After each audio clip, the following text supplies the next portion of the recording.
We're now in the AI creator economy where the skill barrier has collapsed. Anyone, even my 12-year-old, can make studio quality work in minutes. Tools like Sora let anyone generate perfect videos, fast making technical mastery less valuable.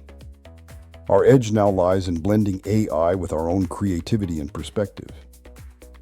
Because if all we do is spend 5 minutes generating some guy talking, we'll disappear into the crowd. So in this short video, I just want to show you a different level of AI creation. One designed for real animators and learning experience designers who want to differentiate their work from the general mundane. So what I have here is a snippet from a larger script I am working from. We have Kai here, who's involved in a conflict of interest scenario and appears in different scenes throughout the story. So going back to my existing 3D skills, I refuse to rely entirely on AI to do all my work. I want to create a 3D low poly scene in Blender that aligns with the company's visual branding and style. And seriously, I can't have AI generating generic content I didn't ask for. Like, it has to be driven by my own visual branding vision, if you know what I mean. And here are the different views I plan to use for my office setting. You can go to Sketchfab or TurboSquid to purchase the assets you need for your project. Or, if you prefer, you can model them from scratch. It's completely up to you. Character design is a broad field. For example, the client may provide someone from their department to serve as a model, for example, a warehouse employee in full PPE.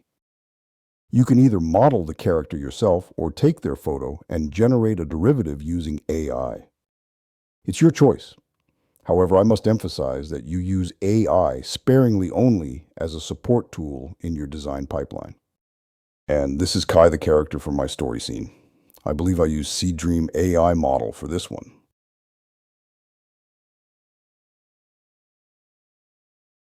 And using Gemini, I then prompted my scene like a pro. So yeah, definitely AI helped me save hours and even money by generating a 3D low poly character that fit perfectly into my scene. The key here is to craft your prompt carefully, and maybe even consider using JSON formatting for sharper, more accurate prompt results. As you can see, Kai fits seamlessly into my scene within minutes, achieving consistency and on brand, surrounded by original 3D props that showcase my individual skills and creativity. And yeah, that's what gives you an edge over the average creator who relies entirely on AI to generate generic talking head content. I hope you found this helpful. As we continue to navigate the new AI creator economy, it's important to lean on our foundational skills to stay above the crowd.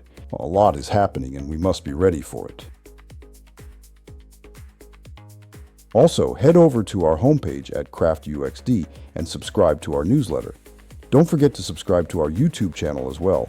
Staying subscribed helps you keep up with our latest releases and also helps us grow our learning community. We really appreciate the support, and it means a lot to see that appreciation come back. Until next time, take care.